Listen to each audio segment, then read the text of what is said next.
কৰ্মীসকল আপোনালোক সকলোকে নমস্কাৰ জনাই আমি আজিৰ সংবাদ মেলা আয়োজন কৰিছো মই প্ৰথমতে আপোনালোকক দেখাব খুজিছো এখন এটা বিল্ডিঙৰ ফটো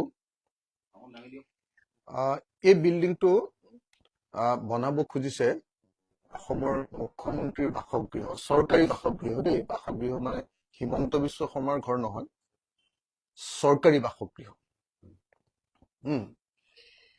এই চৰকাৰী বাসগৃহটো বনাব খুজিছে আৰু চৰকাৰী বাসগৃহটো বনাবৰ কাৰণে তেওঁলোকে 25,000 স্কয়াৰ ফিট 25,000 স্কয়াৰ ফিট বাইটি এটো উলিয়াই দিলে ভাল আছিল 25,000 স্কয়াৰ ফিট মুঠ এই বাসগৃহটো ইয়তি বনাব খুজিছে চৰকাৰে আৰু এই বাসগৃহটো বনাব খুজিছে আমিন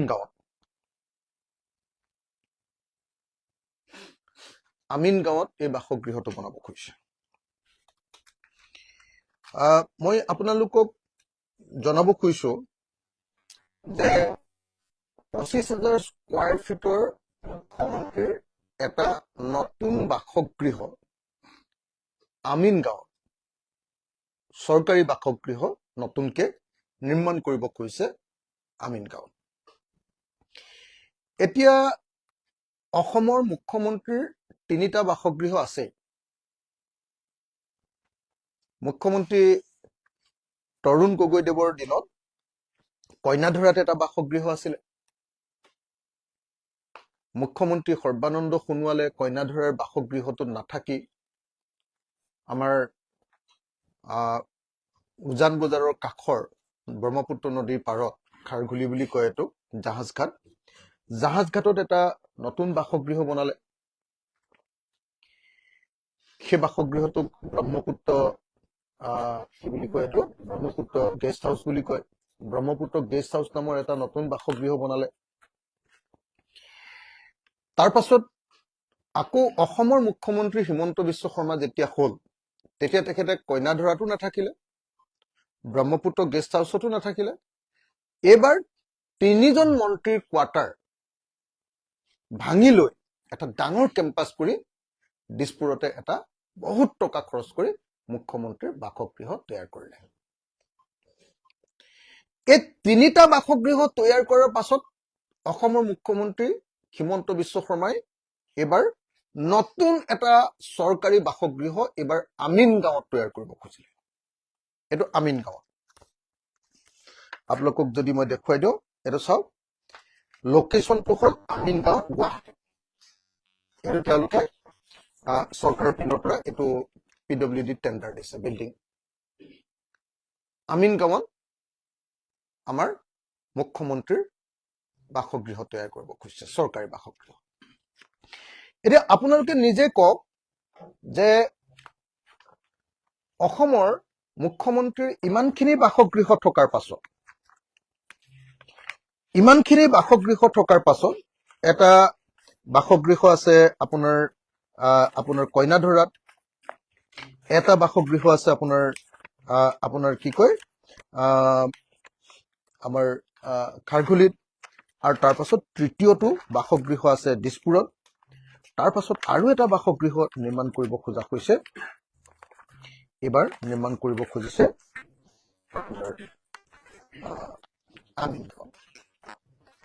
আমিন গাঁৱত যদি মুখ্যমন্ত্ৰীজনৰ চাচোন ইয়াতে এখন মোৰ গোটেই ডিটেইলছত অসমীয়াত লিখি থোৱা বস্তুখিনি আছিলে আমিন গাঁৱত যদি মুখ্যমন্ত্ৰীজনৰ বাসগৃহ তৈয়াৰ কৰে আমিন গাঁৱৰ পৰা আহিবলৈ কিমান সময় লাগিব আহিবলৈ যিখিনি সময় লাগিব সেই সময়খিনিত গোটেই ৰাস্তাটো গোটেই পথছোৱা যিমানখিনি পথ আছে সেই গোটেই পথছোৱা আপোনালোকে নিশ্চয় জানে যে সেইখিনি সদায় যানজঁটৰ সৃষ্টি হ'ব কাৰণ মুখ্যমন্ত্ৰী অহা মানে গোটেই পথটো বন্ধ কৰি দিব এটা হৰাইঘাট দলঙৰ ওপৰেদি আমিন গাঁৱলৈ যেতিয়া এজন মুখ্যমন্ত্ৰী সদায় অহা যোৱা কৰিব লাগিব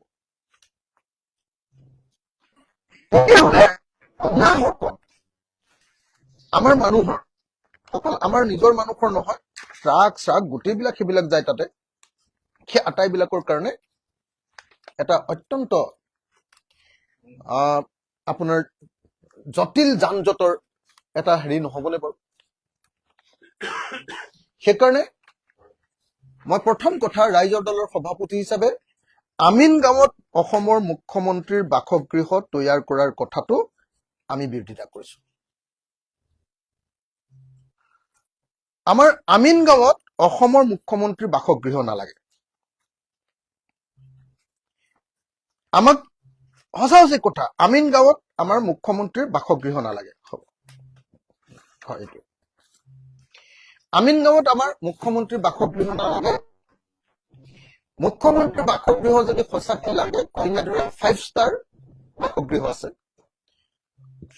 খাৰগুলিত 5 ষ্টাৰ ব্ৰহ্মপুত্ৰ আপোনাৰ গেষ্ট হাউচ আছে আৰু অসমৰ মুখ্যমন্ত্ৰীয়ে দিছপুৰতে তৈয়াৰ কৰি লোৱা 5 ষ্টাৰ লেভেলৰ আমাৰ বাসগৃহ আছে আকৌ 9,51,400 টকাৰে 9,51,400 টকাৰে অকল সেইটো ষ্ট্ৰাকচাৰটো দেই তাৰ ভিতৰত ইণ্টেৰিয়ৰটো তাতকে বহুত বেছি টকা খৰচ কৰিব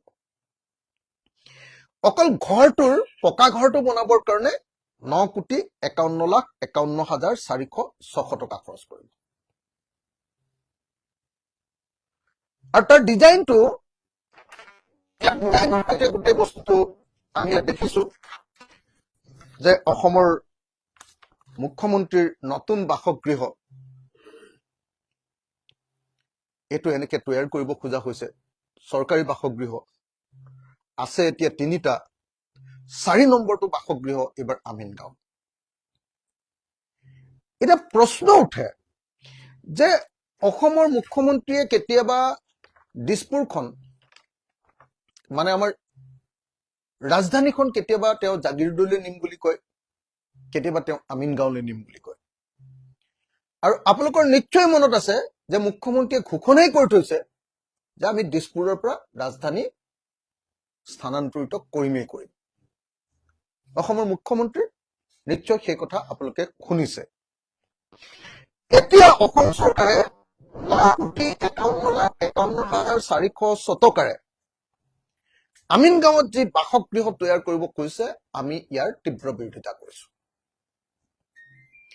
আমিন গাঁৱত অসমৰ মুখ্যমন্ত্ৰীৰ বাসগৃহৰ কোনো দৰকাৰ নাই চৰকাৰী বাসগৃহৰ কোনো প্ৰয়োজন নাই আমাৰ যিমান বাসগৃহ আছে সেইকেইটাৰ ভিতৰতে কোনোবা এটা থাকিলে হৈ গ'ল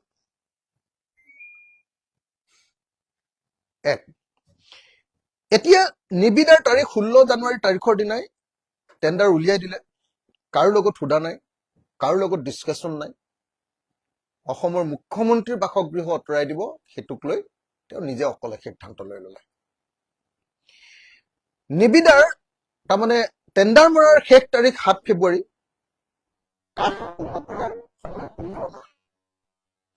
বনাব 9,800 বৰ্গ ফুট 9,800 মানে 10,000 স্কোয়াৰ ফিটৰ ঘৰ গ্ৰাউণ্ড ফ্ল'ৰটো ফাৰ্ষ্ট ফ্ল'ৰটো 8,500 স্কোয়াৰ ফিট দ্বিতীয় মহলা ছেকেণ্ড মহলাটো ছেকেণ্ড ফ্ল'ৰটো 6,800 স্কোয়াৰ ফিট সৰ্বমুঠ 25,100 স্কোয়াৰ ফিট মানে প্ৰায় 2 বিঘা মাটিৰ এটা ঘৰ 25,000 স্কোয়াৰ ফিট মানে যদি আমি 3টা ফ্ল'ৰ ধৰো তেতিয়াহ'লে 2 বিঘা মাটিৰ ঘৰ এটা তৈয়াৰ কৰিব খুজিছে তাত থাকিব মুখ্যমন্ত্ৰীৰ পৰিয়ালৰ লিভিং ৰুম CMৰ অফিচ আৰু কিবা কিবিবিলাক থাকিব কিন্তু তাত থাকিব খুজিছে সিস্টেমটো বনাব খুজিছে HVAC সিস্টেম তাৰমানে হিটিং অনবৰতে যেতিয়া ঠাণ্ডা লাগিব তেতিয়া অনবৰতে ঘৰটো গৰম হৈ থাকিব ভেন্টিলেশন যাতে ঠিকমতে বায়ু চলাচল কৰিব পাৰে তাৰ মানে অত্যাধুনিক ব্যৱস্থা আৰু এয়াৰ কণ্ডিশনিং তাৰপিছত কৈছে HVAC system is a comfort system that can heat and cool your home as well as provide improved air quality and humidity control HVAC system লগাবৰ মানে হ'ল কি কৰিব ঠাণ্ডাৰ দিনত গৰম, গৰম দিনত ঠাণ্ডা কৰি ৰাখিব ঘৰটো অনবৰতে, আৰু ঘৰটোৰ ভিতৰৰ এয়াৰ কোৱালিটি সদায় কোৱালিটি এয়াৰ সদায় দিব, মানে বিশুদ্ধ বায়ু ঘৰটোৰ ভিতৰত সদায় পাব, আৰু হিউমিডিটি কণ্ট্ৰলো কৰা হ'ব, তাৰমানে আৰ্দ্ৰতাও পুৰা সেইটো নিয়ন্ত্ৰণ কৰা হ'ব।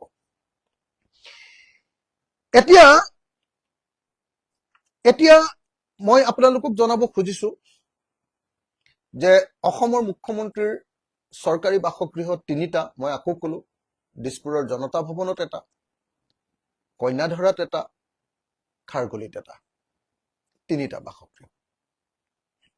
4ৰ্থটো বাসগৃহ এবাৰ আনিব খোজা হৈছে আমিনগাঁও। দিছপুৰ আছে ক'ত, মানে কাৰ্যালয় আছে দিছপুৰত, আপোনাৰ বাসগৃহ নিব খোজা হৈছে আমিনগাঁৱলৈ। কথাটো কি? ভৱিষ্যতে অসমৰ ৰাজধানী আমিনগাঁৱলৈ নিয়াৰ এইটো মানে প্ৰস্তুতি নেকি? নাম্বাৰ 1, তেওঁৰ নিজৰ সমষ্টিৰ মানুহক আমি ৰাজধানীখনেই ইয়ালৈ লৈ আহিম বুলি এইটো নিৰ্বাচনী কেম্পেইন নেকি? তেওঁৰ নিজৰ সমষ্টিৰ ভোটৰ কাৰণে কৰা এইটো কেম্পেইন নেকি? মই খোলাখুলিকে এটা কথা কব খুজিছো, আপোনালোকে চাওক, IIT আমিনগাঁৱত, এতিয়া IIM খন আহিছে, তাকো আমিনগাঁৱত বহাব খুজিছে, এইমছ আহিলে সেইটো আমিনগাঁৱত, হাইকোৰ্টখন নিব খুজিছে সেই একেই উত্তৰ গুৱাহাটী আমিনগাঁও। আৰু যিমান বিলাক কথা সিদ্ধান্ত লৈছে, কোনো কথাতে অসমৰ কোনো মানুহৰ কোনো মতামত নাই। কাৰো পৰা কেতিয়াও আমি লেজিছলেটৰ, আমাৰ নিচিনা বিধায়ক এবাৰো পৰামৰ্শ লোৱা নাই। জনতাৰ পৰা পৰামৰ্শ লোৱাটো বাদেই দিয়ক। আজি বনালে হাইকোৰ্ট 500 কোটি টকা দি, 5 ষ্টাৰ কোৱালিটিৰ হাইকোৰ্ট বনালে, তাৰপিছত এবছৰৰ পাছত কলে নাই হাইকোৰ্টখন আমি উত্তৰ গুৱাহাটীলৈ লৈ যাম। আপোনালোকে নিজে চাওক, প্ৰত্যেকটো কথা, ফেঞ্চি বজাৰখন বোলে আমিনগাঁও হেৰিয়ালৈ লৈ যাব, কি কয়, চাংচাৰিলৈ লৈ যাব, ফাঁচী বজাৰখন, প্ৰত্যেকটো সিদ্ধান্ত একদম মানে যতে ততে যি মন যায় তাকে কৰি থকা। ব্ৰহ্মপুত্ৰ নদীৰ ৰিভাৰ ফ্ৰণ্টটো যে বনালে, একবাৰৰ কাৰণে অসমৰ মানুহৰ, মোৰ মতে ব্ৰহ্মপুত্ৰ নদী পুতিলে, এডোখৰ পুতি পেলালে, একদম 100 মিটাৰ মান নহলেও 50 মিটাৰ মান পুতি পেলাইছে, মাটি দি পুতি পেলাইছে ব্ৰহ্মপুত্ৰ নদী। এই যে গোটেই ব্ৰহ্মপুত্ৰ নদী এই যে 50 মিটাৰ পুতি পেলালে, একবাৰৰ কাৰণে কাৰোবাৰ পৰা সুধিলে নে? একবাৰৰ কাৰণে এটা পাব্লিক হিয়াৰিং, যে ব্ৰহ্মপুত্ৰ এনেকে পুতিলে কি প্ৰভাৱ পৰিব পাৰে, তাৰ ওপৰত এটা পাব্লিক হিয়াৰিং হল নে? আপোনালোকে নিজে কল্পনা কৰক। ইখনৰ পিছত সিখন আপোনাৰ অভাৰব্ৰিজ, একবাৰৰ কাৰণে অসমৰ মানুহক সুধিছেনে যে এইখন অভাৰব্ৰিজ অসমৰ মানুহৰ প্ৰয়োজন আছেনে? অভাৰব্ৰিজডাল বনাই গোটেই যিমান গুৱাহাটীৰ ভিতৰৰ বজাৰ আছিলে গোটেই বজাৰখন বেয়া কৰি পেলালে। এতিয়া আমাৰ এই যে শিলপুখুৰী এই অভাৰব্ৰিজখন বনাই আছে নুনমাটিলৈকে, এই অভাৰব্ৰিজখনৰ কাৰণে আমাৰতো অশান্তি হৈছে, আমি ইয়াত বসবাস কৰা মানুহবিলাকৰ কাৰণে। তাতকে ডাঙৰ কথা, গোটেই ব্যৱসায় বিলাকৰ ব্যৱসায় 50% কমি গৈছে। ব্যৱসায় 50% কমি গল। চানমাৰী বজাৰখন এতিয়া অকল স্থানীয় মানুহৰ বজাৰ পৰিণত হব, ইয়াত আৰু কোনো বাহিৰৰ মানুহ এতিয়া বজাৰ কৰিবলৈ নাহে, সব ওপৰে ওপৰে যাব পাৰিব।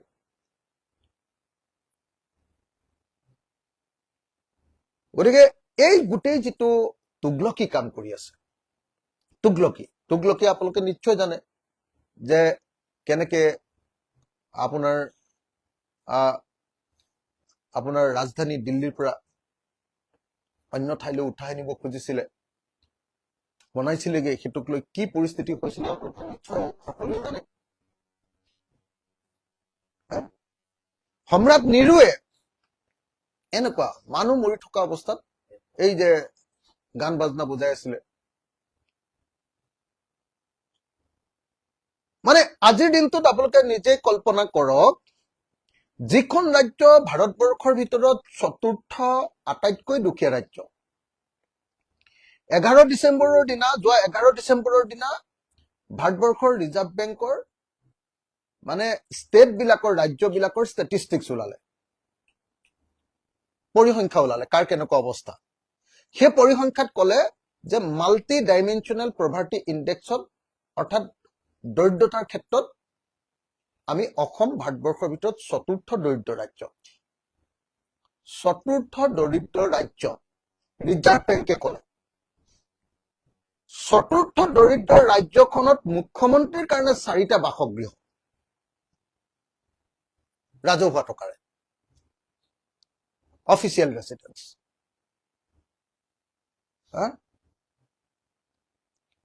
আপোনালোকে চাওক, অসমৰ আজিৰ দিনটোত অসমৰ এজন মানুহৰ এবছৰৰ ইনকাম 85,000 টকা কনষ্টেণ্টত, 85,000 টকা। মানে পাৰ কেপিটা ইনকাম বুলি যাক কয়, গড় জনমূৰি আয়, অসমৰ এজন মানুহৰ গড় জনমূৰি আয় এবছৰত এজন মানুহে ইনকাম কৰে 85,000 টকা। তাকো 85,000 টকা মোৰ গাঁৱৰ মানুহজনে ইনকাম নকৰে, হাজিৰা কৰা মানুহজনেও নকৰে। কোনে ইনকাম কৰে? টাটা, আম্বানী, আদানী, যিমান বিলাক চাহ বাগানৰ ডাঙৰ ডাঙৰ ফেক্টৰী মালিক, ডাঙৰ ডাঙৰ কোম্পানী, ইণ্ডাষ্ট্ৰী যিমান বিলাক আছে, সকলোবিলাক মিলি এভাৰেজ ৰেটটো হল 85,000 টকা। 85,000 টকা, যি সময়ত তাতকে 5 গুণ বেছি গোৱাৰ নিচিনা ৰাজ্যৰ, 5 গুণ বেছি।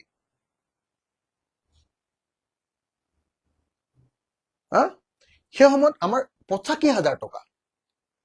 অসমৰ মানুহৰ জনমূৰি গড় মানে ইনকাম বঢ়াবৰ কাৰণে কোনো ব্যৱস্থা নাই। এইটো মই কৈ থকা কথাটো হয়, চব মই ৰিজাৰ্ভ বেংকৰ পৰা তথ্য কৈ আছো, যোৱা 11 ডিচেম্বৰৰ দিনা উলিয়াইছে। 85,000 টকাত আমি এবছৰত ইনকাম কৰো এটা মানুহ। 7,000 টকাকে পৰে। ক'তনো আমাৰ গাঁৱৰ মানুহৰ 7,000 টকাৰ ইনকাম আছে এমাহত? সেইটো মানে এভাৰেজ, সব কোম্পানী সব ধৰে।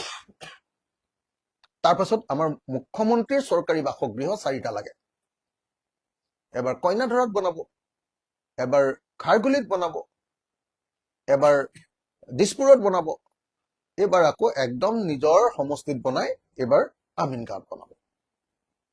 কিন্তু কেনেকুৱা এটা ঘটনা ঘটিছে, এইটো তুগলক, নিৰু, কাৰ নাম কম এতিয়া মই? আপোনালোকে নিজে সিদ্ধান্ত লওক, নিজে কথাটো চাওক। সেইকাৰণে মই স্পষ্টকে একদম ৰাইজৰ দলৰ স্থিতি ঘোষণা কৰিব খুজিছো যে ৰাইজৰ দলে আমিন গাঁৱত অসমৰ মুখ্যমন্ত্ৰীৰ কাৰ্যালয় বনোৱাটোৰ আমি বিৰোধিতা কৰিছো।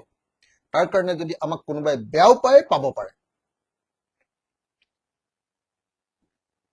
আজি অসমৰ ধাৰ যোৱা 31 মাৰ্চৰ দিনা, 2025 চনৰ 31 মাৰ্চৰ দিনা অসমৰ ধাৰ হলগৈ 1,77,000 কোটি টকা। 1,77,904 কোটি, তাৰমানে 1,78,000 কোটি টকা। 1,78,000 কোটি টকা। স্বাধীনতাৰ পৰা তৰুণ গগৈ ডাঙৰীয়াৰ দিনলৈকে 31 মাৰ্চ 2016 চনলৈকে 59 বছৰত অসমৰ ধাৰ আছিলে 42,000 কোটি টকা। 42,000 crores, 42,000 কোটি টকা। হিমন্ত বিশ্ব শৰ্মা যেতিয়া ফাইনেন্স মিনিষ্টাৰ হল সৰ্বানন্দ সোণোৱালৰ দিনত, আৰু তাৰ পাছত যেতিয়া হিমন্ত বিশ্ব শৰ্মা চিফ মিনিষ্টাৰ হল, অসমৰ ধাৰ যোৱা 31 মাৰ্চলৈকে 1,77,000 কোটি টকা। 16 তাৰিখে আমাৰ বাজেট আহিব নহয়, 16 তাৰিখে যে বাজেট আহিব, বাজেটত আমি গম পাম, আপোনালোকে নিজে গম পাব যে 31 মাৰ্চ 2026ত আমাৰ এই ধাৰটো হব 2,20,000 কোটি টকাৰ পৰা 2,30,000 কোটি টকা। তাৰমানে 42,000 কোটি টকা আগতে ধাৰ আছিলে কংগ্ৰেছ চৰকাৰৰ দিনলৈকে। 59 বছৰত হিমন্ত বিশ্ব শৰ্মাৰ 2টা কাৰ্যকালত, সৰ্বানন্দ সোণোৱাল আৰু হিমন্ত বিশ্ব শৰ্মাৰ কাৰ্যকালত 1,80,000 কোটি টকাৰ ধাৰ লৈছে। 1,80,000 কোটি টকা। 1,80,000 কোটি টকা ধাৰ। এই 1,80,000 কোটি টকা ধাৰ লৈ কি কৰিছে? বনাই আছে, ভঙাতে ভাঙি আছে। মুখ্যমন্ত্ৰীয়ে ঘৰ কিমানবাৰ বনালে, মন্ত্ৰীবিলাকৰ ঘৰ কিমানবাৰ ভাঙিলে আৰু বনালে, আপোনালোকে যদি তথ্য উলিয়াই নহয় পগলা হৈ যাব। কোৱা ধাৰ লৈ তুমি ঘিউ মই খাই থাকিবা ইমান? মই যিটো কথা কৈছো, মই যিমান তথ্য দিছো সম্পূৰ্ণৰূপে ভাৰত চৰকাৰৰ তথ্য, ৰিজাৰ্ভ বেংকৰ তথ্য, যে অসম ভাৰতবৰ্ষৰ ভিতৰতে চতুৰ্থ দুখীয়া ৰাজ্য। অসম ভাৰতবৰ্ষৰ ভিতৰত মাত্ৰ 85,000 টকা ইনকাম কৰা ৰাজ্য এবছৰত এজন মানুহে।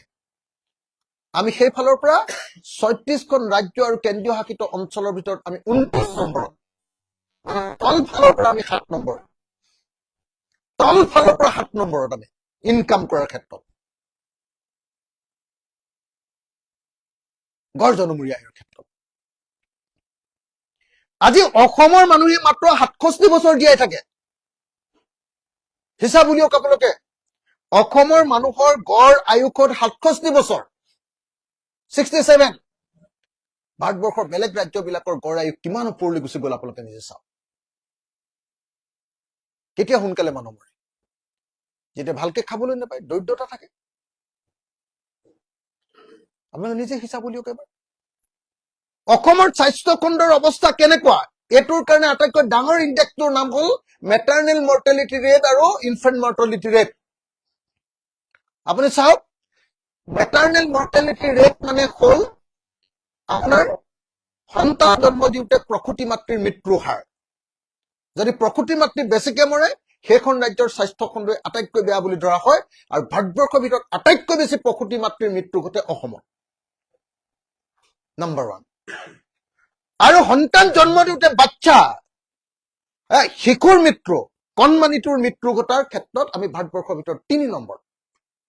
এইটো হ'ল স্বাস্থ্য খণ্ডৰ মেইন দণ্ডডাল, বিচাৰ কৰাৰ দণ্ড। ভাৰতবৰ্ষৰ ভিতৰত আমাৰ স্বাস্থ্য খণ্ড বেয়া। মেটাৰ্নেল মৰ্টেলিটি, প্ৰসূতি মৃত্যুৰ ক্ষেত্ৰত 1 নম্বৰ, গোটেই ভাৰতবৰ্ষৰ বেছিকে ল'ৰা ছোৱালী মৰে, মাক মাৰে। আৰু 3 নম্বৰত আমাৰ ল'ৰা ছোৱালী আটাইতকৈ বেছিকে মৰে গোটেই ভাৰতবৰ্ষৰ ৰাজ্যবিলাকৰ ভিতৰত। তাৰ পাছত মুখ্যমন্ত্ৰীৰ কাৰ্যালয় 4টা, কি কয় বাসগৃহ, চৰকাৰী বাসগৃহ 4টা। মন্ত্ৰীবিলাকে কিমানবাৰ ঘৰ ভাঙিছে। অকল মন্ত্ৰীৰ ঘৰ নহয়, মন্ত্ৰীৰ কাৰ্যালয়কেইটা। এইফালে দিলে বাস্তুশাস্ত্ৰই বেয়াকে কৈছে, এইফালে দৰ্জাখন দিলে এনেকৈ হ'ব, এই চকীখন এইফালেহে বহুৱাব লাগিব বুলি কিমান যে ভাঙিলে। আপোনালোকে PWDত এবাৰ হিচাপ ললে ভাল হ'ব। আজিৰ দিনটোত অকল মেটাৰ্নেল মৰ্টেলিটি, এইটো স্বাস্থ্য। শিক্ষাৰ ক্ষেত্ৰত যদি চাই, শিক্ষা খণ্ডটো ভাল নে বেয়া তাৰ কাৰণে আটাইতকৈ যিটো ডিগ্ৰী আছে, যিটো মানে কি মাপকাঠি আছে, জোখাৰ মাপকাঠিটোৰ নাম হ'ল, আপোনালোকে নিশ্চয় জানে, ড্ৰপ আউট ৰেট। আধাতে স্কুল এৰাৰ ল'ৰা ছোৱালী, আধাতে স্কুল এৰা ল'ৰা ছোৱালীৰ ক্ষেত্ৰত ছেকেণ্ডেৰী এডুকেশ্যনত ভাৰতবৰ্ষৰ ভিতৰত আটাইতকৈ বেছি আধাতে স্কুল এৰা আমাৰ ল'ৰা ছোৱালী। অসমৰ 1 নম্বৰ ছেকেণ্ডেৰী এডুকেশ্যন। প্ৰাইমেৰীটো আগতে 1 নম্বৰতে আছিলে, এতিয়া অকমান 4 নম্বৰ নে কেই নম্বৰত পৰিছেগে। আৰু LP স্কুলো আমাৰ সোনকালে এৰি দিয়ে। গোটেই ভাৰতবৰ্ষৰ ভিতৰত 1 নম্বৰত আমি স্কুল এৰি দিওঁ আধাতে। আমাৰ স্বাস্থ্য খণ্ডৰ অৱস্থা সেইটো, আমাৰ শিক্ষা খণ্ডৰ অৱস্থা সেইটো। তাৰপাছত অসমৰ মুখ্যমন্ত্ৰীৰ কাৰ্যালয় লাগে আমাক কেইটা, কি কয় চৰকাৰী বাসগৃহ লাগে কেইটা, 4টা। এবাৰ দিছপুৰতো থাকিব, এদিন কইনাধৰাতো থাকিব, এদিন খাৰঘুলিতো ব্ৰহ্মপুত্ৰৰ হাৱা ল'ব, আৰু এদিন গৈ একদম হেৰিয়াতো নিজৰ সমষ্টিত গৈ কি কয় আপোনাৰ একদম কি ইয়াৰ এইটো আপোনাৰ এয়াৰ কন্ট্ৰল কৰি, মুখ্যমন্ত্ৰী বাসগৃহৰ ভিতৰত এয়াৰ কন্ট্ৰল কৰি থাকিব। ভাৰতবৰ্ষৰ আটাইতকৈ দুখীয়া ৰাজ্য এখন, 4 নম্বৰ দুখীয়া ৰাজ্য। সেইকাৰণে মই ক'লে মানুহবিলাকে কয় বোলে ই চব কথাতে বিৰোধিতা কৰে। আৰে এটাতো সহ্যৰো সীমা থাকে ন। অন্য মানুহবিলাকে মাত নামাতে, মই কি কৰিম? কোনেও নকয় এইবিলাক কথা। আজিলৈকে কোনোবাই কোৱা শুনিছে নেকি? মই মাতিব লাগিব। বিধানসভাতো যদি মাতিব লাগে মই মাতিব লাগিব, উপায় নাই। আপোনালোকে গালি পাৰি থাকিব, উপায় নাই। মানুহে কৈ থাকিব যে এই চব কথা নামাতে। আৰে মই যদি নামাতো, কোনেও নামাতে, তেতিয়াহ'লে কি কৰিম কওক? কৰবাতনো মুখ্যমন্ত্ৰীৰ 4টা বাসগৃহ থাকে নে চৰকাৰী বাসগৃহ? কৰবাতনো দিছপুৰত আপোনাৰ ঘৰ কি কয় অফিচ?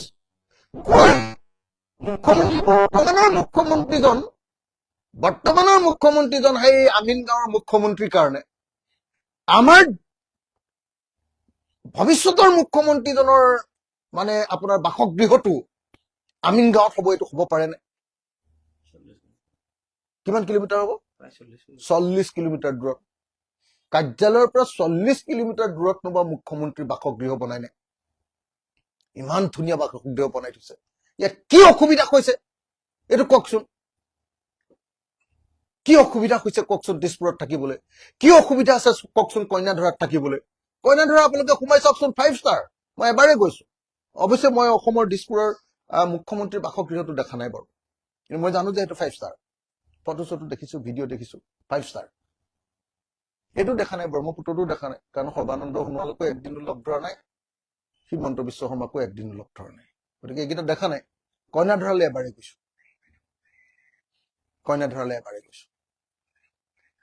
হা, গতিকে মই আপোনালোকক এই কথাটো কলো যে অনতিবিলম্বে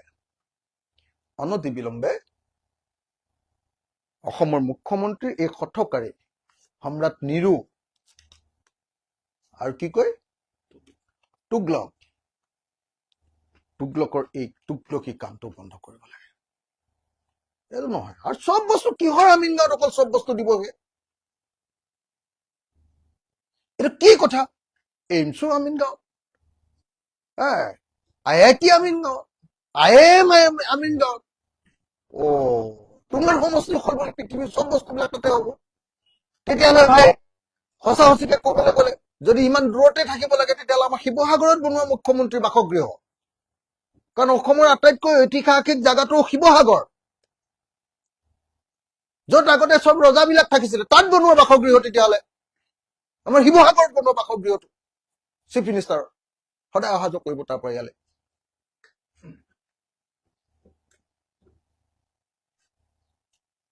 চাওকচোন আপোনালোকে, এই মুখ্যমন্ত্ৰীজনে 24 ঘণ্টা দুটা বস্তু চৰকাৰী টকাৰে লৈ ফুৰে। 24 ঘণ্টা। যিমান গাড়ী আছেতো গাড়ীয়ে তেওঁৰ নিজৰ লগত, চববিলাকতো দামী গাড়ী, কিন্তু বাদ দিয়ক। 24 ঘণ্টা অসমৰ মুখ্যমন্ত্ৰীৰ কাৰণে এখন হেলিকপ্টাৰ বুক থাকে, আৰু 24 ঘণ্টা অসমৰ মুখ্যমন্ত্ৰীৰ কাৰণে এখন সৰু চাৰ্টাৰ্ড ফ্লাইট। এদিন আমি যোৰহাটত হেলিকপ্টাৰ লৈ নামিছিলো এই যোৱাবাৰ। তাৰপিছত মোক তাৰ বিমান কি কয় এয়াৰপৰ্টৰ মানুহে দেখুৱাই দিছে যে CM আহিছে নহয়, গম পাইছে নে? মই নাজানো নহয়, এনেকে ক'লো। ক'লে এইখন তেখেতৰ প্ৰাইভেট মানে চৰকাৰী মানে ব্যক্তিগতভাৱে সদায় লৈ ফুৰা চাৰ্টাৰ্ড ফ্লাইট। মই কৈছো সৰু ধৰণৰ এখন ধুনীয়া এৰোপ্লেন। 24 ঘণ্টা অসমৰ মুখ্যমন্ত্ৰীয়ে ৰাইজৰ ধাৰ লোৱা টকাৰে এখন হেলিকপ্টাৰ চলায়, এখন চাৰ্টাৰ্ড ফ্লাইট চলায়। তাৰমানে ইয়াৰ পৰা যেতিয়া যোৰহাট যাব, যোৰহাটলৈ তেওঁ হেলিকপ্টাৰ নাযায়, মৰাৰ ভয় আছে। তেওঁ প্ৰথমে চাৰ্টাৰ্ড ফ্লাইট যাব, যোৰহাটৰ পৰা অকমান 1 কিলোমিটাৰ দূৰত, 10 কিলোমিটাৰ দূৰলৈ আকৌ হেলিকপ্টাৰখন লৈ যাব।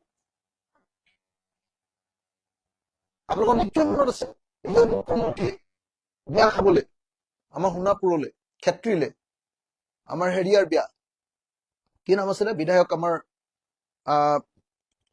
আমাৰ এই ইছান টিভিৰ হেৰি যে সিদ্ধাৰ্থ ভট্টাচাৰ্যৰ ছোৱালী বিয়া খাবলৈ এইডোখৰৰ পৰা এই পশু চিকিৎসালয়ৰ ফিল্ডখনৰ পৰা ক্ষেত্ৰীলৈকে যে হেলিকপ্টাৰ লৈ গৈছিলে, মনত আছেনে আপোনালোকৰ? এইটো ভোগ ভাই, ইমান টকা ধাৰ লৈ 2,30,000 কোটি টকা হ'ব। অহা 31 মাৰ্চ 2026 2,20,000 পৰা 30,000 ভিতৰত হ'ব। চাই থাকক, 2,20,000 পৰা 30,000 কোটি টকা কি ধাৰ আছিলে। কিমান তেওঁলোকৰ 42,000 কোটি টকা। 1,80,000 90,000 কোটি টকা এওঁলোকৰ 10 বছৰ ধাৰ হ'ব এতিয়া তাৰপিছত ইটোকে ভঙাটোকে ভাঙিছে গঢ়াটোকে গঢ়িছে হেৰু বাপৰে ৰাজ্যপালৰো দুটা হৈ গ'ল নহয় এতিয়া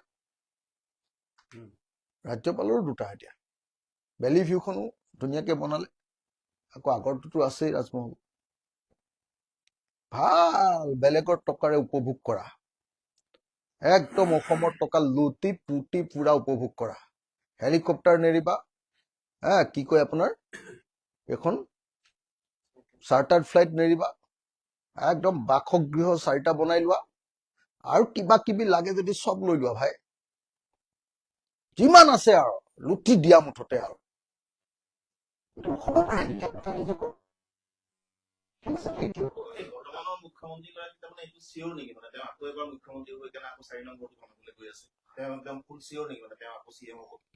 মানে তেওঁ নিজৰ ভিতৰত চাগে তেনেকুৱা ধৰণৰ এটা হেৰি আছে যে যদি তেওঁ ভাবে যে নহয় যদি মানে এইবাৰ মই হাৰো আমাৰ তাত বাসগৃহটো বনাই থওঁ তেতিয়া মুখ্যমন্ত্ৰীজনক নতুন মুখ্যমন্ত্ৰীজনক প্ৰেছাৰত ৰাখিব পাৰিম তেনেকুৱা চাগে নিজৰ সমষ্টিত সেইকাৰণে বনাই লৈছে সেইকাৰণে নিজৰ সমষ্টিত বনাবলৈ খুজিছে আকৌ এবাৰ CM হ'ব জানো বাৰু কওকচোন আপোনালোকে যিটো মানুহে এতিয়া যিটো মানুহে অসমখন মোটামুটি ধ্বংস কৰি দিল যিটো মানুহে জীৱনত প্ৰথমবাৰৰ কাৰণে বিদেশী অসমলৈ আনিমেই বুলি ক'ব পাৰো বিদেশী অসমলৈ আনিমেই কয় নে নকয় হিন্দু বিদেশী সবকে অনাটো আমাৰ দায়িত্ব এনেকে কয় নে নাই সেই মানুহটোৱে যদি আকৌ এবাৰ চৰকাৰ হয় যিটো মানুহে অসমৰ ইতিহাসৰ আটাইতকৈ বেছিকে ধাৰ লৈ অসমখন ৰাজ্যখন ডুবাই থৈ গ'ল যিটো মানুহৰ উন্নয়ন মানে হ'ল অভাৰব্ৰিজ উন্নয়ন মানে হ'ল এই ব্ৰহ্মপুত্ৰৰ কিনাৰত অমিত শ্বাহৰ পৰিয়ালক আপোনাৰ পাৰ্ক বনাবলৈ ঠিকা আৰু উন্নয়ন মানে হ'ল যাতে কমিশনটো খুব ভাল পায় তাৰ কাৰণে এইকেইটা 3টা ঠিকাদাৰ আছে নহয় 3টাই ঠিকাদাৰ অসমত এটা হ'ল কি শৰ্মা এইটো অনুপম শৰ্মা 2 নম্বৰটো অনিল দাস আৰু 3 নম্বৰটো সিংঘি কি সিংঘি এইটো অশোক সিংঘি এই 3টাক দি এই যে মেডিকেল কলেজ এইবিলাক যে বনাই আছে বেলেগ একো নহয় নহয় এই যে হাইকোৰ্টটো ইয়াৰ পৰা স্থানান্তৰিত কৰিছে কেলে 20% পায় 20% কমিশন 20% কমিশন পায় অভাৰব্ৰিজ বনালে বোলে 20% কমিশন ডাঙৰ ডাঙৰ বিল্ডিঙত বোলে এই ডাঙৰ ডাঙৰ ঠিকাদাৰ কেইটাৰ পৰা বোলে একদম মানে গোটেই পইচাই পায় আৰু যিমান লাভ হয় তাৰ আধা গতিকে দিয়া ধাৰ লোৱা আৰু আগৰ বিল্ডিং ভাঙা নতুন বিল্ডিং বনোৱা মোকতো 5 বছৰত মোক কোৱাৰ্টাৰে নিদিলে 5 বছৰ যে মই বিধায়ক হলো মোক কোৱাৰ্টাৰে নিদিলে নহয় প্ৰথম 2 দিনমান ভগা কোৱাৰ্টাৰ এটা দিছিলে আসাম টাইপৰ কোৱাৰ্টাৰ এটা মই ললোগে থাকিবলৈ লৈছিলহে নহয় বোলে আপোনাৰ কোৱাৰ্টাৰ এইটো কোৱাৰ্টাৰে নাই শেষ হ'ল আৰু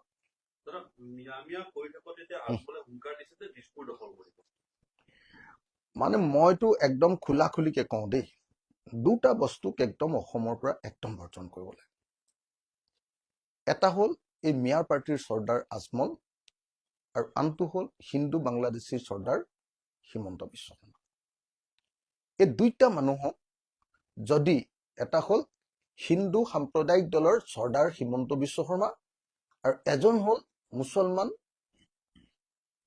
2টা মানুহে গণ্ডগোলীয়া মুছলমান সাম্প্ৰদায়িক দলৰ চৰ্দাৰ বদৰুদ্দিন আজমল এই 2টা মানুহ যেতিয়ালৈকে থাকিব মই আকৌ কৈছো হিন্দু সাম্প্ৰদায়িক মৌলবাদী দলৰ চৰ্দাৰ হ'ল হিমন্ত বিশ্ব শৰ্মা মুছলমান সাম্প্ৰদায়িক দলৰ চৰ্দাৰ হ'ল বদৰুদ্দিন আজমল এই 2জন মানুহক যেতিয়ালৈকে অসমৰ ৰাজনীতিৰ পৰা বিদায় দিব নোৱাৰিম আমাৰ ডেভেলপমেন্টৰ কথা পতাৰ একো নাই আৰু খালি অকল কিবা এটা হলে মিয়া মিয়া মিয়া মিয়া বুলি কৈয়ে গোটেই পৃথিৱীখন শেষ কৰি পেলাব এটা বেলেগ কথা পাতিবই নোৱাৰি কোনো কথা পতাৰ কোনো অসমত পৰিৱেশ নাই কিবা এটা কথা পতাৰ তুমি আৰম্ভ কৰিবা যে ইমান ধাৰ ললা এই ধাৰ লৈ কি ডেভেলপমেন্ট কৰিলা এইটোৰ ওপৰত চৰ্চা নহয় ন ক'ব যে ই মিয়াৰ সমৰ্থক।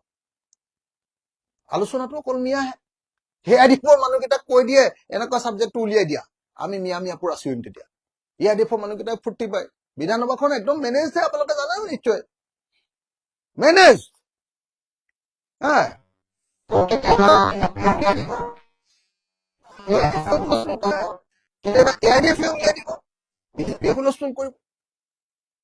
এনেকে চলি থাকিলে বিধানসভাখন। সেইকাৰণে মই স্পষ্টকে আপোনালোকক ক'ব খুজিছো, এই যে মিয়া হিন্দু বাংলাদেশী এই দুইটা বস্তু, মই ভাবো দুইটা বস্তুৰ যি চৰ্দাৰ, এই চৰ্দাৰ দুজন, এজন মানে মুছলমান চৰ্দাৰ, এজন হিন্দু চৰ্দাৰ। এই দুইজন মানুহক মানে মোৰতো ধাৰণা হ'ল, মোৰতো মন আছে, মোৰতো সঁচা সঁচিকে মন আছে, মই ধেমালিতে কৈ থাকো সদায়, প্ৰতীকী অৰ্থত মই কৈ থাকো সদায়, যে এই দুইজনকে একেলগতে একেখন চকীত বান্ধি মই মানে দুইফালে, এফালে হিন্দু এফালে মুছলমান, চব জাতিৰ মানুহ ধৰি এই দুইজনে খেলিলেও খেইচাত ব্ৰহ্মপুত্ৰলৈ তুলি আনিব লাগে। দুইটা মানুহ গৈ বাংলাদেশত যি ৰাজনীতি কৰে কৈ থাকক, আমাৰ ইয়াত নালাগে, আমনি লাগি গৈছে। আপোনালোকৰ আমনি লাগিছে নাই মই নাজানো, আমাৰ কিন্তু আমনি লাগি গৈছে হিন্দু মুছলমান। সঁচাকে কৈছো, আৰে ভাই কাম কৰা। আৰু এটা কথা যে তেওঁ কৈ আছে, মানে আচৰিত লাগে, অসমৰ মুখ্যমন্ত্ৰীয়ে কৈ আছে যে মই মিয়াক কষ্ট দিবলৈ জন্ম হৈছো। কৈছে নে নাই যে মিয়াক কষ্ট দিবলৈ জন্ম হৈছো? আৰে ভাই, তোমাক মিয়াক কষ্ট দিবলৈ মুখ্যমন্ত্ৰী বনোৱা নাই, আমি তোমাক মুখ্যমন্ত্ৰী বনাইছো বিদেশী খেদিবৰ কাৰণে। অকল মিয়াক, মই জানো এই নিউজ লাইফে এই মাত্ৰ যে মই বাক্যটো কলো, সেই বাক্যটোকে তেওঁলোকে পিছৰখিনি নকৈ আগৰখিনি দেখুৱাই থাকিব, যে অকল মিয়াক খেদিবৰ কাৰণে মুখ্যমন্ত্ৰী বনোৱা নাই বুলি যে কৈ আছে।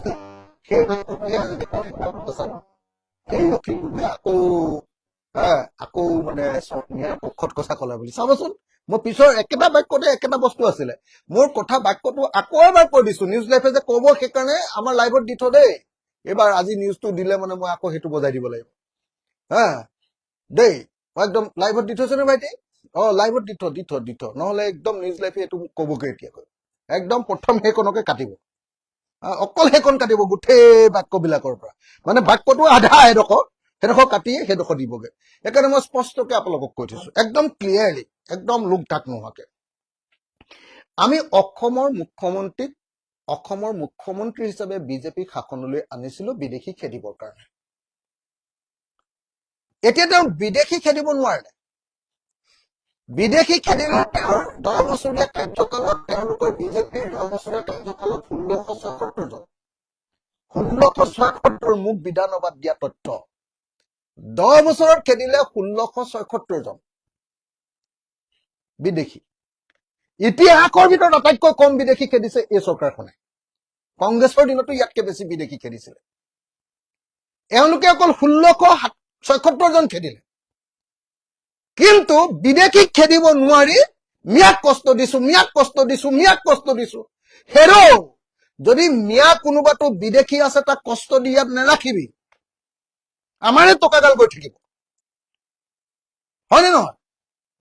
এইটো আমচুৰ প্ৰাক্তন প্ৰেচিডেণ্ট আছিলে, তাক বহুৱাই লৈ কৈ আছো, আপোনালোকে নিজে চাওক, ইয়াক বহুৱাই লৈ কৈ আছো, যদি মিয়া বিদেশী আছে তাক একদম খেদিয়ে দে, হয়নে নহয়? মিয়া যদি বিদেশী আছে তাক খেদিয়ে দে। মিয়াক কষ্ট দিবৰ কাৰণে ক'ৰবাত চিফ মিনিষ্টাৰ বনাই নেকি পৃথিৱী? পাগলৰ জাত। আপোনালোকে নিজে কওক, মিয়াক কষ্ট দিবৰ কাৰণেতো চিফ মিনিষ্টাৰ নবনাই নহয়। চিফ মিনিষ্টাৰ বনাই যে বিদেশী যদি আছে তাক খেদিবৰ কাৰণে। বিদেশীক খেদিব নোৱাৰা। বিদেশীক খেদিব নোৱাৰি কি কৰে? মানুহৰ ওচৰত উত্তেজনা এটা বহাই থাকিবৰ কাৰণে, মিয়াক কষ্ট দিবৰ কাৰণে মই জন্ম হৈছো। আৰে বাপু, তোক পঠিয়াইছিলো হয়নে? বজাৰলৈ যে মাক বাপেকে পঠিয়াই, মাক বাপেকে পঠিয়ালে কি যে মিঠাতেল আৰু নিমখ আনিবি, পুতেকটোৱে লৈ আহিলে এটা চিপছৰ পেকেট। বজাৰটো কৰা হৈ গল, কিন্তু বজাৰটো কৰিলে কি আনিলে? চিপছৰ পেকেট। মিঠাতেল আনিবৰ কাৰণে পইচা নাইকিয়া হল, সি আৰু বহুত কেডবেৰী চেডবেৰী কেইবাটাও লৈ আহিলে। এতিয়া অসমৰ মুখ্যমন্ত্ৰী পাতিছিলো আমি কি কাৰণে? অসমৰ মুখ্যমন্ত্ৰী পাতিছিলো বিদেশী খেদিবৰ কাৰণে। একদম আটাইতকৈ ডাঙৰ শ্লোগানটো কি আছিলে বাৰু আপোনালোকে কওকচোন দুইবাৰে? শৰাইঘাটৰ শেষৰণ মোগলক খেদিবৰ কাৰণে বিজেপি অহাৰ বাহিৰে বিকল্প নাই। দ্বিতীয়টো আছিলে জাতি মাতি ভেটি যদি সঁচাকে যদি অসমক বচাব লাগে তেতিয়াহ'লে বিদেশীক খেদিবই লাগিব আৰু সেইটো অকল বিজেপিয়ে পাৰে। এইটো আছিলে তেওঁলোকৰ ডাইলগ। এতিয়া বিদেশী খেদিলে 10 বছৰত কিমান কলো মই? 1676 জন। 1676 জন। তাতকে তৰুণ গগৈ ডাঙৰীয়াৰ দিনত বেছিকে বিদেশী খেদিলে। তাতকে বেছি বিদেশী খেদিলে আকৌ তাতকে বেছি বিদেশী খেদিলে আকৌ তাত বিষ্ণুৰাম মেধিৰ দিনত আটাইতকৈ বেছি বিদেশী খেদিছে বিষ্ণুৰাম মেধিৰ দিনত। হিমন্ত বিশ্ব শৰ্মাৰ কাৰ্যকালতে আটাইতকৈ ইতিহাসৰ কম বিদেশী খেদিছে। সেই কথাটো নকয় কোনোদিন। বিদেশী খেদাৰ কাৰণে কোনো ব্যৱস্থা কৰিব নোৱাৰিলে, বাংলাদেশৰ লগত চুক্তি কৰিব নোৱাৰিলে, বিদেশী বিলাকক চিনাক্তকৰণ কৰিব নোৱাৰিলে। আমাৰ NRCয়ে বিদেশী উলিয়াই দিছিলে 19 লাখ, সেই 19 লাখকো ৰাখিব খুজিলে। সেইকাৰণে NRC খনকে এতিয়া কাম নকৰে। এটি NRCয়েটো উলিয়াই দিছিলে যে 19 লাখ বিদেশী আছে, এইখিনিকে খেদি দিয়াচোন তুমি। ইমান ডাঙৰ হিৰো তুমি, বিদেশী খেদিবলৈ আহিছা। এতিয়া সেই 19 লাখ তুমি নেখেদা, 1676 জনক খেদি তুমি কৈ আছা যে মিয়া কষ্ট দিবৰ কাৰণে মই জন্ম হৈছো। মই যদি মিয়া কষ্টই দিব নোৱাৰো তেতিয়াহ'লে মই কিহৰ হিন্দু মুখ্যমন্ত্ৰী? পাগল ক'ৰবাত থাকে নেকি পৃথিৱীত? সকলোৰে লক্ষ্য তেতিয়া সংখ্যা ল'ব। আপুনিও দিন পূৰ্বে মন্দিয়া অঞ্চলত সভাপতি উল্লেখ কৰিছিলে, আমাৰ যদি চৰকাৰে তেতিয়াহ'লে গৌ মাংস মুকলিকৈ বিক্ৰী কৰিব পাৰিব। কোনে ক'লেনো? এইবিলাক অদৰকাৰী কথা, নিউজ লাইফৰ কথা এইবিলাক। এইবিলাকতো মই ক'ত ক'লো যে গো মাংস মুকলিকে বিক্ৰী কৰিব পাৰিব? পৃথিৱীত ক'ত ক'লো? মোক এবাৰ দেখুৱাই দিয়ক। যদি দেখুৱাই দিব পাৰে মোক দেখুৱাই দিয়ক আপোনালোকে। মই যিটো কথা কৈছো একদম ক্লিয়াৰলি, যদি আমাৰ চৰকাৰ আহে, হিন্দুৱে হওক মুছলমানে হওক 71 চনৰ পাছত অহা চব বিদেশীকে খেদি দিম। মই খোলা খুলিকে কৈছো না, মিয়া বিদেশী খেদিম বুলি মই খোলা খুলিকে কৈছো না। আৰু কাক লগত বহুৱাই থৈছো? আমাৰ দলৰ জেনেৰেল ছেক্ৰেটাৰী আৰু আমাৰ দলৰ সংখ্যালঘুৰ আটাইতকৈ ডাঙৰ নেতা আৰু আমছু সংখ্যালঘু ছাত্ৰ সন্থাৰ প্ৰাক্তন সম্পাদক, সভাপতি চব হয়। এসময়ৰ আটাইতকৈ ডাঙৰ নেতা আছিলে আমছুৰ। সেই আজিজুৰ ৰহমানক লগত বহুৱাই লৈ মই আপোনালোকক কৈছো যে ৰাইজৰ দলক চৰকাৰ দিয়ক, মুছলমান বাংলাদেশী যিমান আছে সকলোকে খেদিম, কিন্তু লগত হিন্দু বাংলাদেশী যিমান আছে সিহঁতকো খেদিম আকৌ।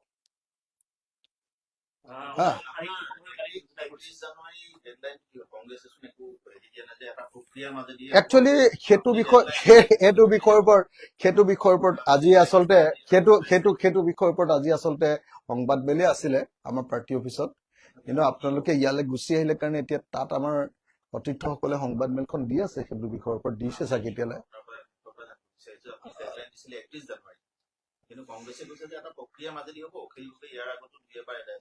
মই মাত্ৰ এটাই কথা কওঁ যে আমি 31 জানুৱাৰীটো ভিতৰত সোনকালে শেষ কৰিব পাৰিলে ভাল হয় বুলি মোৰ পিনৰ পৰা কৈছিলো। মই কোনো ডেডলাইন দিয়া নাই আজিলৈকে জীৱনত। মোৰ কথাখিনি নি আপোনালোকে সেইটো ডেডলাইন কৰি আমাৰ মাজত এনে কাজিয়া লগাব খোজে। AGP আৰু বিজেপিৰ মাজত কাজিয়াটো ভাঙিব খোজে আপোনালোকে বুলি চবকে কোৱা নাই, নিউজ লাইফে সুধিছে কাৰণে প্ৰশ্নটো তেখেতসকলক কৈছো যে আমি সঁচা খোলাখুলি কথা। আজি AGP আৰু বিজেপিৰ মাজত সাংঘাতিক সংঘাত। AGPক মাত্ৰ 9টা চিট দিছে খেলিব পৰা, বাকীখিনি সংখ্যালঘু খেলিব নোৱাৰা আছে। অকল 9টা চিট। খবৰ নকয় দে নহয়, ভিতৰৰ খবৰ আছে না। AGP মানুহৰ হাহাকাৰ চলি আছে এতিয়া। AGPক মাত্ৰ খেলিব পৰা মাত্ৰ 9টা চিট দিছে আৰু জনাই দিছে যে তেওঁলোকক তাতকে আৰু বেছি চিট দিব পৰা কোনো পজিশ্যন নাই, মানে এনেকে জনাই দিছে। বাকী যিকেইটা চিট দিব সেইকেইটা চিট অকল সংখ্যালঘু চিট দিব, য'ত কোনোদিন জীৱনত ৱালত মূৰটো মাৰি দিলেও অতুল বৰাই নিজিকে। অকল 9টা চিট দিব, সেইকেইটাত কোনোবাটোত জিকিব কোনোবাটোত হাৰিব। 9টা চিট খেলিব পৰা চিট দিব। ৰ'ব, এতিয়া মই কোনোদিন ডেডলাইন দিয়া নাই, সঁচা কথা কৈছো। কিন্তু চবেই অনুভৱ কৰিছে যে আমাৰ এলায়েন্সটো সোনকালে হোৱা দৰকাৰ। আপোনালোকে নিশ্চয় কালি লক্ষ্য কৰিলে যে আমাৰ গোটেই আপোনাৰ বিৰোধী দলবিলাক একলগ হ'বৰ কাৰণে লাগি থকা আমাৰ যিখন কমিটি কি কয় নাগৰিক মঞ্চ নাগৰিক সমাজ আমাৰ নাগৰিক সমাজৰ মূল কাণ্ডাৰী গোটেইকেইজনে কালি আপোনাৰ ডক্টৰ হীৰেণ গোহাঁই ছাৰ মই আচলতে এইটো বিষয়ত ক'বই নালাগিছিলে বেলেগকে সংবাদমেল দি থোৱা আছিলে ডক্টৰ হীৰেণ গোহাঁই ছাৰ তাৰপিছত কোন আছিলে পৰেশ মালাকাৰ ডক্টৰ আব্দুল মান্নান ছাৰ তাৰপিছত আৰু কোন আছিলে আমাৰ হৰেকৃষ্ণ ডেকা ছাৰ তাৰপিছত শান্তনু বৰঠাকুৰ পৰেশ মালাকাৰ এই আটাইবিলাকে কালি অতি স্পষ্ট কৰি দিছে যে ইলেকশ্যনৰ বুজাবুজিটো সোনকালে হ'ব লাগে এইটো দেৰি হৈছে অদীপ ফুকন দাদা DY 365ৰ editor in chief Adeep Phukan দাদাই এইটো কৈ দিছে যে 31 জানুৱাৰীৰ ভিতৰত যদি এলায়েন্স নকৰে বিৰোধীয়ে তাৰপিছত আৰু এলায়েন্স কৰিবলৈ সময় কোনো নাই তাৰপিছত এলায়েন্স কৰি লাভ নহ'ব সোনকালে কৰি পেলোৱা ভাল অখিল ৰঞ্জন মই সঁচাকে কৈছো যে যিমান পাৰি সোনকালে কৰক মই আনকি তাৰিখ এটাও ধৰি দিয়া নাই মই কৈছো যে যিমান পাৰি সোনকালে কৰক তেতিয়াহে আমাৰ ভাল হ'ব খুব ভাল হ'ব তেতিয়া আমি একেলগতে যুঁজিব লাগে যেনেকে ধৰক আমি এতিয়া এই যিটো ভোট চুৰি কাণ্ড সেইটোত আমি যদি একেলগতে ঘূৰি দিলোহেঁতেন কিমান ধুনীয়া কাম হ'লহেঁতেন একেলগতে যদি আন্দোলন গঢ়ি তুলিলোহেঁতেন অসমৰ মানুহৰ গণতান্ত্ৰিক অধিকাৰটো কাটি নিব খুজিছে সেইকাৰণে মই একদম স্পষ্টকে কৈছো ডেডলাইন নহয় কংগ্ৰেছক মই আকৌ এবাৰ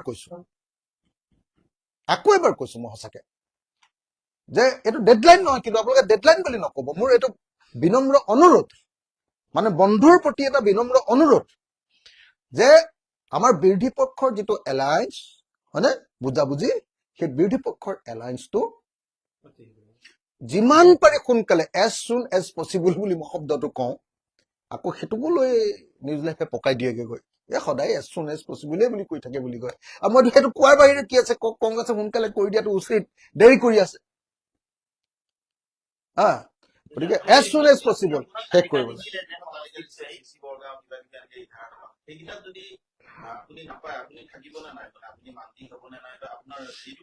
মই মানে সংখ্যাটোৰ কথাটো আপোনালোকক ক'বলৈ বেয়া পাইছো 31 জানুৱাৰীৰ পাছত সংখ্যাটোৰ কথাটো কৈ দিম আমাৰ সেইদিনা আমাৰ ভাস্কুদি শইকীয়া ৰাছেল হুছেইনহঁতে স্পষ্ট কৰি দিছে আমাৰ পিনৰ পৰা স্পষ্ট কৰি দিছে যে 31 জানুৱাৰীৰ ভিতৰত আমাৰ যদি এলায়েন্সটো নহয় তেতিয়াহ'লে আমি যে খুব কম চিটত খেলিব বিচাৰি আছো আমি যে অতি কম চিটত খেলিব বিচাৰি আছো আৰু যিকেইটা চিটত আমি জিকিব পাৰিম তেনেকুৱা চিটতে যে খেলিব বিচাৰিছো আৰু এইকেইটা চিট দিলে যে আমি এলায়েন্সৰ প্ৰতি যে সঁচাসঁচিকে জিকিলৈ অৱদান দিয়া হ'ব সেই কথাটো সেইদিনা ভাস্কুদি শইকীয়াহঁতে কৈছিলে যে 31 জানুৱাৰীৰ ভিতৰত আমাৰ যদি এলায়েন্স হৈ যায় তেতিয়াহ'লে ঠিকে আছে হৈ গ'ল 31 জানুৱাৰীৰ ভিতৰত যদি নহয় তেতিয়াহ'লে আমি যিকেইটা অতি কম সংখ্যা যে বিচাৰিছো সেইটো ৰাইজক জনাম বুলি সেইদিনা ভাস্কুদি শইকীয়াই কৈছিলে হয়নে 31 তাৰিখলৈকে ৰওক মই আপোনালোকক ফুল তালিকাখন দি দিম আমি কোনকেইটা সমষ্টি বিচাৰিছো একদম কম সংখ্যা আমি গোটেই অসমতে আজিৰ দিনটোত অপজিশ্যনৰ ভিতৰত আপোনালোকে সকলোৱে জানে আমি ছেকেণ্ড লাৰ্জেষ্ট পলিটিকেল পাৰ্টি হয়নে নহয় কওক কংগ্ৰেছৰ পিছত আমি এই সময়ৰ অসমৰ চাৰিওপিনে পাহাৰতো আমাৰ সংগঠন আছে বৰাক উপত্যকাতো আমাৰ সংগঠন আছে নামনি অসমতো আমাৰ সংগঠন আছে উজনিতো আমাৰ মেইন ঘাটি মধ্য অসমখন আমাৰ মেইন ঘাটি উজনিত একদম গোটেই উজনিত আপোনালোকে যিমানে যি নকক লাগিলে চবেই হুলস্থুল কৰি আছে অখিল গগৈ হাৰিব মইতো অসমৰ মুখ্যমন্ত্ৰীক চেলেঞ্জ কৰি আছো না একদম 31 তাৰিখে মানে আমি জিকিব পৰা সমষ্টিকেইটাৰ তালিকা দি দিছো তাত সংখ্যালঘু চিটো আছে কিন্তু সংখ্যাগুৰু চিট বহুত বেছি আছে